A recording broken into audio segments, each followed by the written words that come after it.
For a few dollars more proved a hit, United Artists wasted no time. They approached Luciano Vincenzoni, the film's screenwriter, eager to lock down the rights not just to that film, but the next one in the series. The problem was, there was no next film, not yet. Vincenzoni, along with producer Alberto Grimaldi and director Sergio Leone, didn't have a plan. But on the spot, Vincenzoni pitched what would become the backbone of The Good, the Bad and the Ugly. 3 rogues on the hunt for treasure, set against the backdrop of the American Civil War. United Artists liked the concept, but needed numbers. While Grimaldi was in the middle of negotiating his own deal, Vincenzoni's pitch had undeniable appeal. The result? A deal for a $1 million budget, with half paid up front and 50% of international box office earnings outside Italy. The budget would eventually rise to $1.2 million, a steep figure for the time. But United Artists saw the potential. The payoff was evident. The Good, the Bad and the Ugly is a film remembered not just for its epic narrative, but for Leone's unmistakable style. Long sweeping shots contrasted with stark, piercing close-ups. Violence, tension, and Leone's uniquely staged gunfights were elevated into a visual symphony. Set against the 1862 Battle of Glorieta Pass, the story follows 3 merciless gunslingers chasing after Confederate gold. Leone frames the brutality of war not as a grand righteous cause, but as a senseless, destructive conflict that provides the perfect backdrop for these men's ruthless competition. This was the 3rd collaboration between Leone and Clint Eastwood, and the 2nd time Leone worked with Lee Van Cleef. It was marketed as the finale to the Dollars trilogy, following A Fistful of Dollars, 1964, and For a Few Dollars More, 1965. The film was a global success, grossing over $38 million and turning Eastwood into a star. Leone's approach to the film wasn't just about the gold and the guns. It was about war itself. He used the American Civil War as a way to question the very concept of conflict. In my frame of reference, it is useless, stupid. It does not involve a good cause, Leone said. A history buff, Leone didn't shy away from darker truths. He pointed to the horrors of southern prison camps like Andersonville, where 120,000 people died, noting how the atrocities of the victors are often ignored.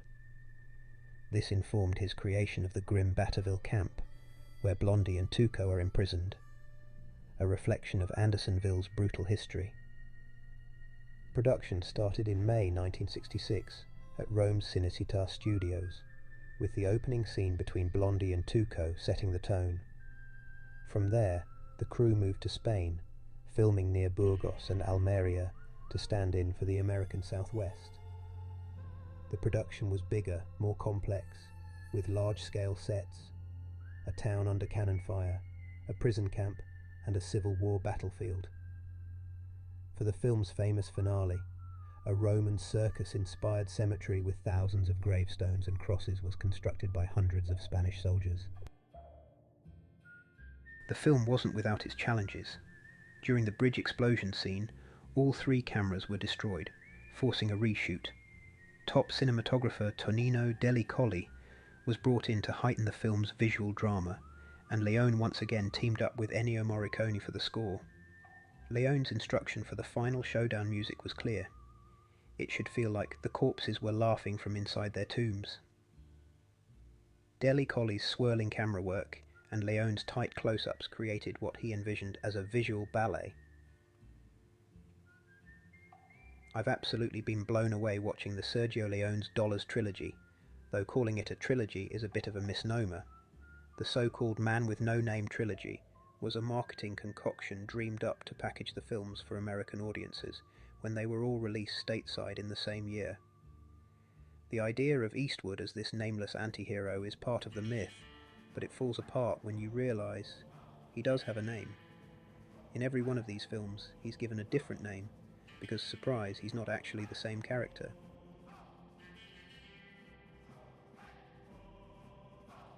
Leone's films aren't narratively connected. The link is thematic, stylistic. This isn't a trilogy. It's a testament to Leone's obsessive tinkering with genre and mood. And yet, despite all of this marketing smoke and mirrors, there's something irresistible about these films. They're some of the best directed films I've ever seen. Full stop. Leone wasn't just crafting westerns, he was reinventing them.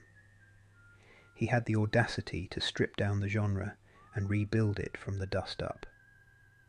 Eastwood, the silent, cynical drifter, a figure in stark contrast to the laconic nobility of John Wayne, ushered in an entirely new kind of cinematic adventurer. There's an elemental violence in his performance, something raw and unpolished. This was no Hollywood cowboy.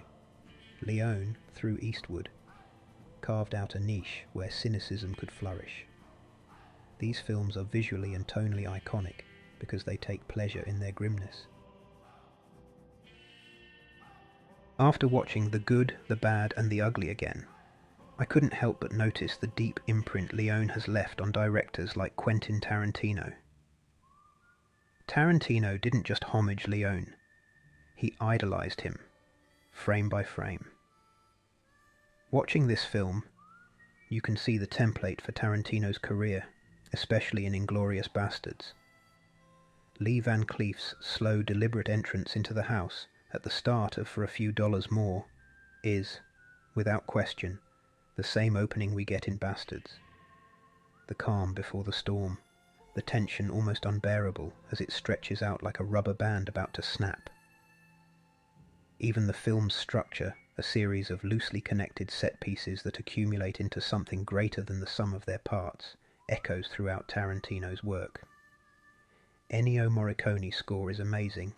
Everyone remembers the famous twang, the iconic sound that defined the spaghetti western. But it's more than that. Morricone's soundtrack is textured, borrowing from surf rock and even the Ventures. There's something about it that taps into the surf-obsessed retro heart of Tarantino's aesthetic too, as if Leone and Morricone had dreamed up the soundtracks to Pulp Fiction decades before it ever hit the screen. The music is essential, the heartbeat of Leone's cinema. It's like the characters themselves are moving to the rhythm of Morricone's riffs. Structurally, these films are a patchwork of incredible scenes, not driven by plot, but by atmosphere. The narrative, sure, is there if you squint, but it's hardly the point. Each scene exists as its own self-contained story, full of tense standoffs, moral ambiguity, and gun smoke. The title, The Good, the Bad, and the Ugly, says it all. There are no heroes here. Even the good isn't so good. Everyone's bathed in shades of grey, blurring the lines between right and wrong until it all fades into the desert dust. Leone was playing with irony, with cynicism. He wasn't interested in telling a moral tale. He wanted to unravel the myth of the West itself. This is cinema stripped to its bones and dressed in blood and sunburnt leather. It's not just a Western. It's a work of art. Leone knew what American filmmakers like John Ford never quite grasped. The myth of the frontier was never about civilization versus wilderness. It was about the struggle for power, for wealth, for survival. The Good, the Bad, and the Ugly takes that myth and shatters it, showing us that the West was never as clean as we'd like to imagine. It's a world where even the man with no name plays dirty. And oh, how thrilling it is to watch. Clint Eastwood, as our so-called hero, is always motivated by one thing throughout the entire trilogy: money. This isn't the righteous gunslinger fighting for a cause. He's a scam artist. And nowhere is this more evident than in his partnership with Tuco. It's a brilliant scam. Eastwood's character, the nameless drifter, teams up with Tuco, a man wanted by the law with an enormous bounty on his head. He turns Tuco in for the reward, letting the lawmen believe they've finally caught the villain, only to rescue him at the last second as the noose tightens around his neck. They simply move on to the next town and pull the same con over and over, milking the system dry. The first time you watch it, the scam catches you off guard. At first, it appears Eastwood is the good guy, finally bringing justice by capturing Tuco, this notorious outlaw. But then, in a brutal twist, he rescues him at the gallows, and you realise you're not watching a classic Western hero at all. There's no pretense here. Eastwood's character isn't driven by some higher moral purpose. He's just out for himself. And this scam, it's masterfully executed. A cynical take on the Western mythos of good versus evil. The hero isn't cleaning up the town. He's exploiting it, playing both sides for his own profit. And then there's the brilliance of the script, how the noose, introduced in these early scenes, comes full circle by the film's end. The motif of the hanging loops back around in the climactic standoff, though by then Eastwood's character has had a small, begrudging change of heart. He doesn't let Tuco hang. But let's not fool ourselves. This isn't a redemption arc. He's not a good guy. But there's a flicker of understanding between them by the end. They've reached an unspoken truce, their relationship forged in greed, violence, and necessity. One interesting thread is how deeply the Civil War weaves through the entire story, yet our main characters couldn't care less about it. This isn't some grand narrative where the war serves as a moral backdrop. No, here it's just noise in the background, a reminder of a world unravelling while our trio of anti-heroes scam, shoot and double-cross each other for gold. The war isn't the point of their journey, and yet it saturates every frame, a chaotic whirlwind that they pass through with indifference. Take that incredible sequence where the battle rages on, and they're casually carrying explosives disguised carrying a gurney. As soldiers pass by, they pretend to hoist a body, only to drop it to the ground with callous indifference. This moment captures the film's outsider cynicism toward American culture and history. Leone presents the Civil War not as a grand historical conflict, but almost as an absurd, distant event. Our characters are unaffected, unimpressed. They're too busy looking out for themselves. What's more remarkable is how this war, the bloodiest conflict in American history, serves to dwarf their personal squabbles. These cowboys, with their guns and bounties, almost look like relics from another time. As battles rage in the background, their conflicts seem trivial, quaint even, as though they've wandered out of a dime store western and stumbled into the backdrop of an epic war movie. While the world burns, these men are still playing their small, selfish games, pursuing a buried treasure like it's the most important thing in the world. And yet, their quest continues to feel significant, because Leone knows how to inflate the stakes of these smaller, more intimate battles. The sheer audacity of setting such a grimy, cynical adventure against the Civil War is brilliant. The characters don't care about North or South, about causes or victories. They care about gold. Leone plays with this juxtaposition masterfully, epic history as mere backdrop to greed-driven personal drama. It's a whole angle I didn't expect, and it's woven in so seamlessly that it feels like an integral part of the film's critique. The war looms large, but for these men it's just another obstacle, another thing to ignore as they pursue their own ends. And that makes their indifference all the more fascinating, a perfect expression of Leone's outsider perspective on the mythology of the American West. The recently released 4K restoration of The Good, the Bad and the Ugly is a revelation. Seeing it so crisp, cleaned up and widescreen is just awesome. His compositions are panoramic, expansive, almost painterly.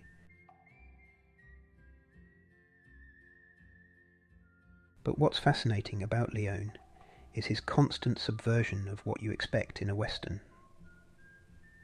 Right after the opening credits, he gives us this majestic wide shot of a mountain range, the kind of image that feels pure Old West, and then, bam, An ugly, sweaty face fills the frame, right in your face.